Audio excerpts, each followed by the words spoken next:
थाना निबोहरा क्षेत्र के गांव गढ़ी केसरी के निवासी मंजू देवी और उसके पति मनोज कुमार दोनों में ही आपस के विवाद को लेकर कोर्ट में मामला चल रहा था। वह कोर्ट से अपने घर वापस जा रही थी, तभी थाना क्षेत्र फतेहाबाद सारंगपुर रोड पर इनकी 3 गोली मारकर हत्या कर दी गई और पुत्री उनके साथ में थी लेकिन बच गई है।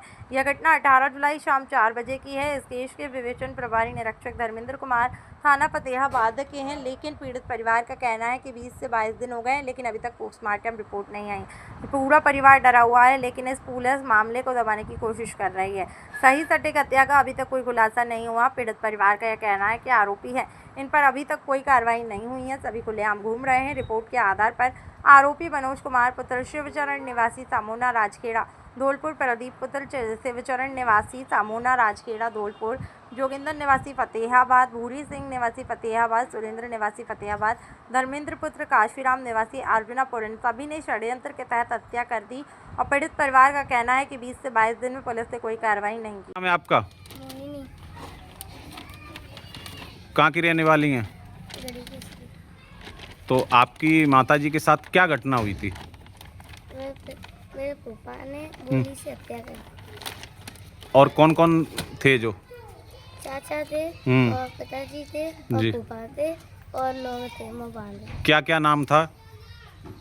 जोगिंदर और प्रदीप जी और मनोज जी। तो इन लोगों ने कैसे हत्या करी थी आपकी माताजी की? गोली से। नाम है आपका? सर मेरा नाम राम अवतार है। कहाँ के रहने वाले हो? गढ़ी केसरी। क्या घटना हुई है? मेरी बहन आ रही थी तारीख करके आगरा से, तो उसको रास्ते में ही कुछ लोगों ने गोली मार दी, हत्या कर दी वहीं पर सारंगपुर के पास। कौन कौन ये हत्या में शामिल कौन कौन है लोग हैं? हत्या में शामिल हैं मेरी भांजी बता रही। मेरी भांजी ने जो भी देखा है, जिसने देखा है जी। हाँ, कौन कौन लोग हैं ये? उसमें मतलब जोगिंदर है, प्रदीप है जी। इनको तो मैंने वीडियो में भी देखा है। सीसीटीवी फुटेज कहीं से निकाली है? जी सर, मेरे पास उनको पुलिस वालों ने नहीं दी है, लेकिन पुलिस वालों के पास है। उसमें जोगिंदर है और मेरी बहन सामने बैठी है और वो दूसरी साइड में वो लोग बैठे हैं जी। हाँ, जो लोग मतलब उसके मारने की फिराक में बैठे थे, उनको मैंने अपनी पहचान की है उनकी। तो अभी तक इसमें पुलिस क्या कार्रवाई कर रही है? अभी पुलिस ने सिर्फ वो अपने भतीजे को इसमें मतलब पकड़वाया है बस, बाकी किसी नाबालिग है जो, और किसी को अभी पुलिस ने पकड़ा नहीं। लगभग कितने दिन हो गए? 22 दिन के करीब हो गए। अभी तक ना तो हमको पोस्टमार्टम की रिपोर्ट अपने हाथ में आई है। हमको बोल दिया जाता है कि सीओ साहब की ऑफिस में है, कभी सर छुट्टी पे नहीं है, कभी कुछ है कभी कुछ है, अभी तक नहीं मिली है। आज आप थाने गए थे?